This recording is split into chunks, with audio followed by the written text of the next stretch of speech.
You don't always need to learn a new scale or a new arpeggio to have some fresh ideas in your solos. And the same goes for comping. It's not necessary to always check out new chord voicings or new sets of extensions to get some variation in there. In this video, I'm going to go over a few different ways that you can approach comping, where you focus on other things than the chords. You're focusing on how you're playing them and what you're doing with them. You can use the stuff that you already know, and actually it's also giving you sort of a very natural way to expand your vocabulary of chord voicings in a way that you're also already adding it to the stuff that you're playing. My name is Larsen. If you want to learn more about jazz guitar and use that to make music, then subscribe to my channel. If you want to make sure not to miss anything, then click the little bell notification icon next to the subscribe button.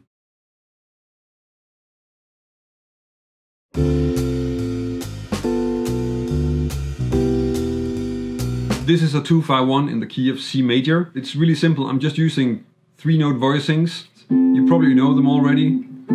So D minor, G7 to C major. And you may know them like this, where they do have a bass note or a root. And I think the first thing you want to do when you want to expand your vocabulary and also just develop some new ideas within your comping is to start playing voicings that don't include the root or the bass note. Because in that way, you kind of have one finger free to do a lot of other stuff, and a lot of the things that I'm going to talk about in the rest of this video really depend on using that to create some variations in different ways.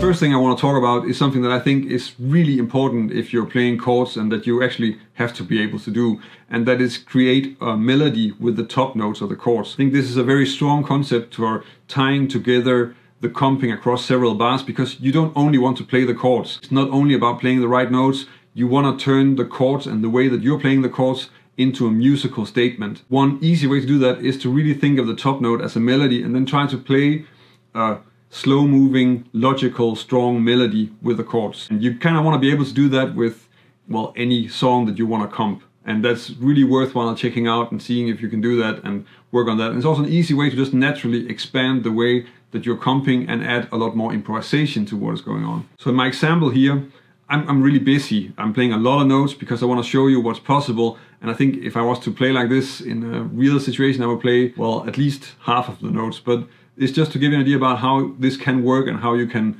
also use it in your comping. So you kind of have to imagine that my example is when the horn player is taking a break. So we have the D minor chord. The basic D minor chord is just still these 3 notes. But then I'm just looking at, well, what is possible to play around it? What can I do instead of playing this A as a top note? So the ones that I'm using in the example are these. And of course you can add a lot more. That's quite easy to do. And then just try and make a melody with that, the G7. And really here you can pretty much use the same notes. And then the C7. Here you kind of need to let go of one of the notes in the chords if you want to play the melody and sustain the lower notes, but that's still something you might want to be able to do and be used to doing. And it is also more important that the melody continues than that the chord is complete all the time, as long as you just have still played the entire chord. One thing that I think is extremely useful when you start thinking in top note melodies is also that it's tying together a lot of different voicings as just one voicing. So in my example here, the D minor 7 voicing is this, but we also know that this is also working for D minor 7, so it's this and this and this and this. And actually this one is too, but you have to be a little bit careful with it. So you get all these voicings and they're just tied together as one thing, so you don't have to learn all these different voicings. You can just think about it as being one chord with different melodies, and you can play them like that, and that's a lot easier. It's tying things together in the way that you want to use them when you're playing.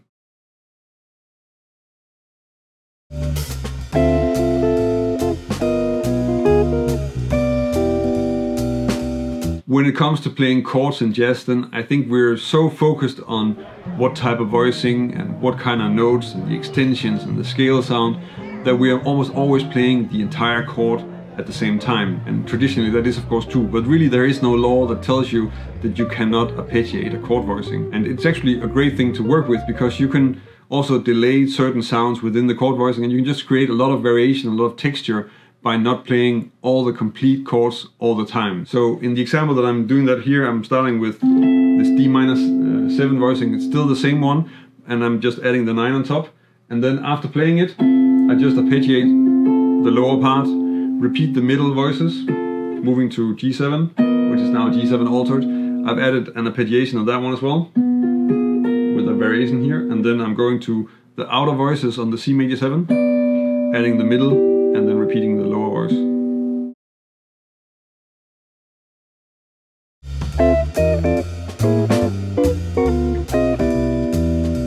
A great way to add some surprising chord sounds and also some tensions that resolve in a very natural way is to add some chromatic passing chords to your comping. And that's what I'm doing in this example. Again, the example is maybe really too busy to really be comping. It's much more like a chord solo. And of course you can use it in your chord solos as well. It's equally effective there, and you will also hear people like Joe Pass and Wes Montgomery do that quite often.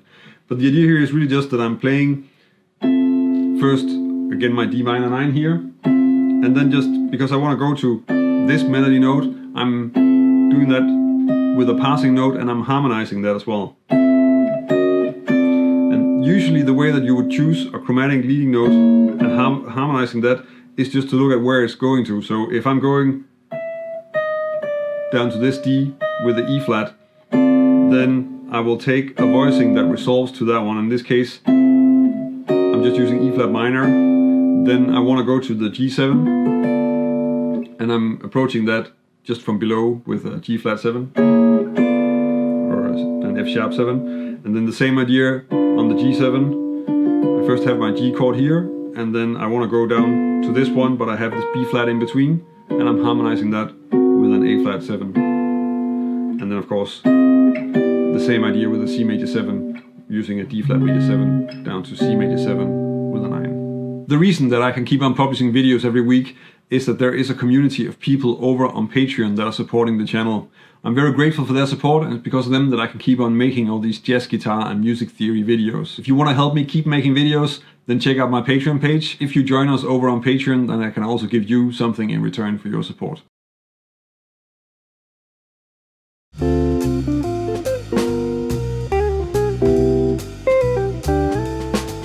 So this idea is really to stop playing the chords in a way, because the idea here is that you're playing the chord, and then you stop playing that voicing, and then you try to play a fill, and then you can play the next chord, and you can in that way add fills to your comping. Now this is something where you have to make sure that it fits with what is going on, both with the soloist and also with the rest of the band, because it's not always going to be so that there's always room for you to play a lot of fills. So again, my example is way too busy, but at the same time you get the idea of what the technique is from the example. So I'm first just playing the D minor voicing, and then from here I'm going to play a fill, and that's going to take me to the next chord, which is a G7 altered.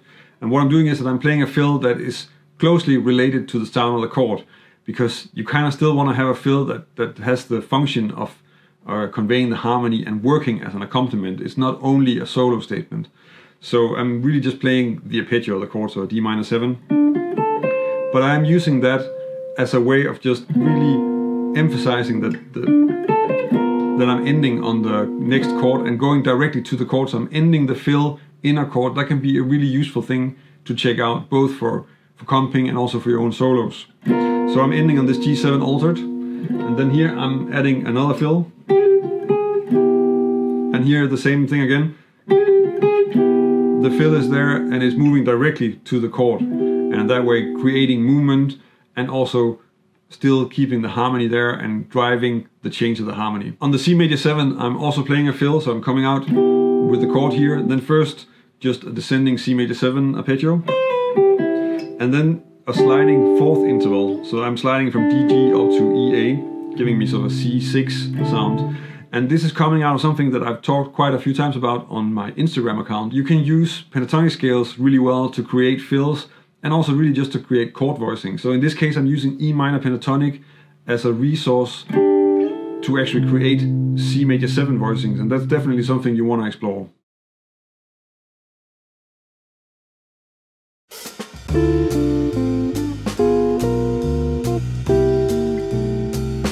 When we're playing chords, we're playing more than one note at a time, and that means that there's also the option to add some polyphonic movement, so we can actually move the different voices independently, and in that way create some interesting sounds and some interesting things within the chords. And that's what I'm working with here.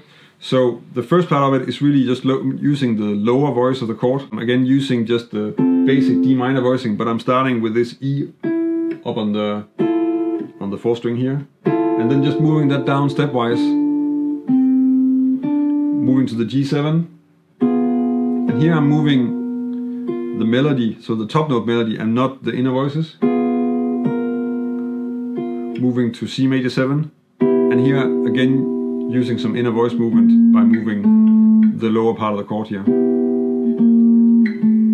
And I think with this, some of the stuff that you want to explore is really just some of the simple ways that you can create simple moving voices and simple moving melodies in especially the lower and the middle part of the voicings. And when you're moving a voice within a chord, you can't really skip around too much, so you kind of need to keep it kind of moving in a scale manner, so either in half steps or in whole steps, and that's going to be both more playable and also work a little bit better musically and make the whole thing more clear. Now that you have a few different ways that you can explore and approach comping, then I think you should check out some of the different voicings that are really useful and very common in jazz. So check out this video where I'm going over 9 different types of voicings, and you might not want to have them in your vocabulary, but you want to at least be aware of their existence. If you want to learn more about jazz guitar and this is the first time you see one of my videos, then subscribe to my channel. If you want to help me keep making videos, then check out my Patreon page. That's about it for this time. Thank you for watching, and until next time.